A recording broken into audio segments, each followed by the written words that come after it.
Nucleophilic substitution reaction. This is a reaction whereby we have a nucleophile substituting a nucleophile, but it's going to involve two species that are going to be involved in a rate determining step. When we say that two species are involved in a rate determining step, it means the molecularity is 2. If the molecularity is 2, it means we shall have two species that are contributing to the rate determining step or to the formation of the product. And I'm going to show you what this curve tries to represent. Now, what is going to happen is that the groups or the organic compounds that are going to enable such a reaction to take place, they should be having minimum steric hindrance and they should form unstable carbocations, then shall be able to proceed with such a reaction. But now let me show you what this reaction is going to involve. Now what we are going to have, we shall have a sodium hydroxide, which is our base. It's going to give us a nucleophile. Is to dissociate, giving us sodium ions plus hydroxyl ions. Now the hydroxyl ions, they are, it's our nucleophile. What is going to happen is that we are going to have what we call a backside attack.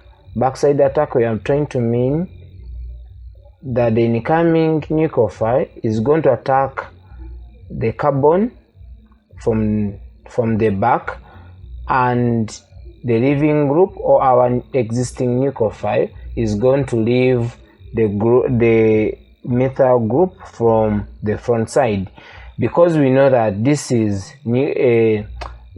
electron withdrawing. It has a negative inductive effect whereby to pull the bonding electrons towards itself, because we know bromine is more electronegative than carbon, and carbon will adopt a partial positive charge and bromine would adopt a partial negative charge, to mean a nucleophile cannot replace the bromine from this front side, because we know here all this region will be negative charge, meaning we shall have more of repulsion. Now what is going to happen after that? We can see that two things are involved here. We can see the incoming group, that is the OH, and the leaving group are moving. So it means on this curve here, this is the determining step or our activated complex, whereby we are going to have, this is our methyl group here. We are seeing there's a leaving group, that is the Br. Then we can see the incoming group, that is OH. Now to go back to the principles of physical chemistry, it will show us that the number of species involved in a determining step, that's what you call molecularity. That's why we can say that this is nucleophilic substitution by molecular, to mean the molecularity is 2, that two things are involved in a rate determining step to give us a product, which product is going to be our alcohol, that is methanol.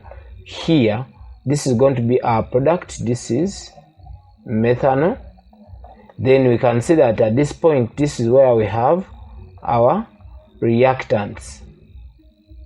Now where we have the reactants, it means we have minimum energy, but the highly energetic compound is what we call the activated complex during the transition state. And we shall have our product. Now here, this one can be either endothermic or exothermic reaction. Now these are the key points you need to note. In a nucleophilic substitution reaction by molecular, you should know that the molecularity should be 2. Two things are going to be involved in a determining step. Then we shall have a backside attack. 3, we shall have organic compounds with minimum steric hindrance, and they are able to form unstable carbocations. Then we shall have a nucleophilic substitution reaction by molecular. Subscribe to my channel for more videos.